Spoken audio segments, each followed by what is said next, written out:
અમેરિકામાં આખી દુનિયામાંથી આવીને વસેલા લોકો રહે છે અને તેના કારણે અહીં સરનેમોનું જો લિસ્ટ બનાવવામાં આવે તો તમે તેમાં દરેક ધર્મ, દરેક દેશ અને દરેક રંગના લોકોની સરનેમ જોવા મળશે. અમેરિકામાં વસ્તી ગણતરીના ડેટામાં પણ જોવા મળ્યું કે કેટલીક સરનેમ, કેટલીક અટક બહુ મોટા પ્રમાણમાં છે. જેમ કે સ્મિથ સરનેમવાળા લોકો અમેરિકામાં સૌથી વધુ છે. અમેરિકાની ટોપની 100 સરનેમ જોવામાં આવે તો તેમાં પટેલ પણ સામેલ છે અને તે બહુ સ્વાભાવિક છે, કારણ કે ગુજરાતથી લાખોની સંખ્યામાં પટેલ સમુદાયના લોકો અમેરિકામાં વસે છે. અમેરિકામાં કઈ સરનેમ વાળા કેટલા લોકો હશે તેના વિશે એક અહેવાલ આવ્યો હતો અને 2010ની વસ્તી ગણતરી ઉપર તે આધારિત હતો અને તેમાં સ્મિથ અટકવાળા 24,42,000 લોકો હતા તેવું જણાવાયું છે. આ લિસ્ટમાં પટેલ કોમ્યુનિટી 95મા ક્રમ ઉપર છે અને પોતાની નામની પાછળ પટેલ સરનેમ લખાવતા હોય તેવા 2,30,000 લોકો નોંધાયેલા હતા. મહત્વની વાત એ છે કે વર્ષ 2000માં અમેરિકામાં ટોપની સરનેમમાં પટેલો 172મા નંબર ઉપર હતા અને 2010માં તેઓ 95મા ક્રમે આવી ગયા હતા. સરનેમની રીતે જોવામાં આવે તો 10 વર્ષમાં પટેલ સરનેમ ધરાવતા લોકોનું રેન્કિંગ 44% આગળ આવી ગયું હતું. અને હવે જો વસ્તીની વાત કરીએ તો 2000માં 1.45 લાખ લોકોના નામની પાછળ પટેલ અટક લાગતી હતી અને 2010માં આ આંકડો વધીને 2.30 લાખ સુધી પહોંચી ગયો. એટલે કે 10 વર્ષમાં તેમની વસ્તીમાં, તેમની સંખ્યામાં 58% જેટલો વધારો થયો હતો. અમેરિકાની છેલ્લી વસ્તી ગણતરીના આંકડામાં હજુ સુધી કંઈ સ્પષ્ટ નથી મળી, પરંતુ 2010 થી 2024 સુધીના 14 વર્ષનો ગાળો જોવામાં આવે તો તેમાં પટેલોની સંખ્યામાં લાખોનો વધારો થયો હશે અને પટેલ સરનેમ જે 95મા ક્રમ ઉપર હતી તે ઘણી આગળ આવી ગઈ હશે તેવી પૂરી શક્યતા છે.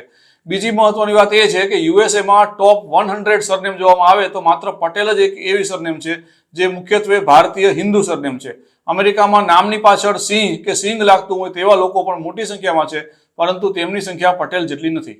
અમેરિકાની 2010ની વસ્તી ગણતરીના ડેટા પ્રમાણે સ્મિથ અટકધારી લોકો સૌથી વધુ છે અને તેમની સંખ્યા 24,42,000 છે.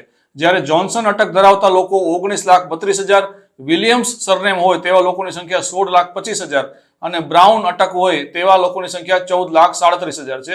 અને છેલ્લા 14 વર્ષમાં આ આંકડા પણ ઘણા વધી ગયા હશે તે સ્વાભાવિક છે. આ પાંચેય સરનેમ મૂળ ઇંગ્લિશ લોકોનું છે અને 6ઠા ક્રમ ઉપર આવે છે ગાર્સિયા સરનેમ અને જે સ્પેનિશ છે. અને આ સરનેમ ધરાવતા 11,66,000 થી વધારે લોકો અમેરિકામાં રહે છે. 7મા નંબર ઉપર છે મિલર સરનેમ, જેની સંખ્યા છે 11,61,000 અને તેમાં English, Scottish, German, French, Italian બધા આવી જાય છે. આ બધામાં આ સરનેમ હોય છે. 8મા નંબર ઉપર ઇંગ્લિશ સરનેમ છે ડેવિસ અને 9મા તથા 10મા નંબર પર બંને સ્પેનિશ સરનેમ છે, રોડ્રિગ્સ અને માર્ટિનેઝ. તો આ થઈ અમેરિકાની ટોપની 10 સરનેમ.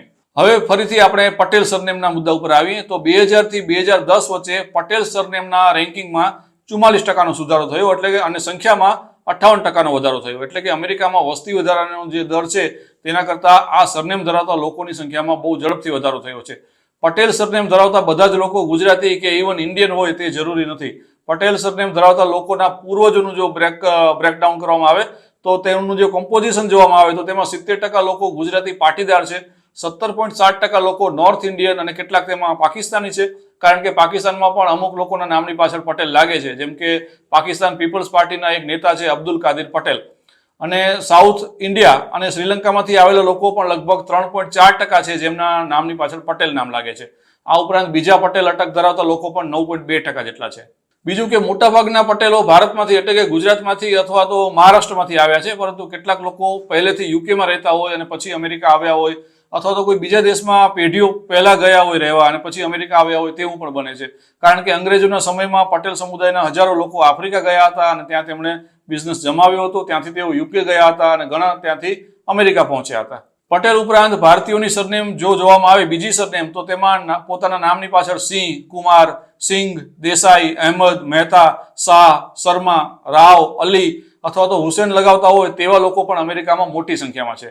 ભારતમાં પટેલો એક સખત મહેનત કરનાર, એકજૂથ થઈને રહેનાર અને જોરદાર સફળતા મેળવનાર સમુદાય ગણવામાં આવે છે અને ખેતીવાડીમાં તેમણે પહેલેથી ઘણી પ્રગતિ કરી છે. હવે તેઓ એજ્યુકેશન અને બિઝનેસ ઉપર પણ ખાસ ફોકસ કરે છે. અમેરિકામાં પણ તેમણે પહેલેથી જ બિઝનેસ ઉપર ફોકસ કર્યું હતું. તેના કારણે અમેરિકામાં લગભગ 50 થી 60% જેટલી મોટેલો પટેલોની છે. અહીં એક વાત જણાવી દઈએ કે હિન્દુ પટેલ હોય પરંતુ સરનેમ બીજી કોઈ લખાવતા હોય તેવા લોકો પણ ઘણા છે અમેરિકામાં. તેના કારણે વાસ્તવિક પરફેક્ટ ચિત્ર કદાચ ન પણ મળે. તેથી પટેલ સરનેમ ધરાવતા લોકોની સંખ્યા અને પટેલ સમુદાયના લોકોની સંખ્યાનો આંકડો અલગ પણ આવવાનો છે. ભારતમાં એક સમયે એવું માનવામાં આવતું હતું કે પટેલ સરનેમ હોય તો તેમને અમેરિકાના વિઝા નહીં મળે, કારણ કે ઘણા પટેલો અમેરિકામાં ગેરકાયદે ગયેલા છે અને ત્યાંની વિઝા ઓથોરિટી પટેલ સરનેમ જોઈને વિઝા રિજેક્ટ કરી દે છે. આવું ઘણી વખત માનવામાં આવતું હતું, પરંતુ કોઈએ તેની અત્યાર સુધી સ્પષ્ટતા આપી નથી અને તેની કોઈ પુષ્ટિ પણ થઈ નથી.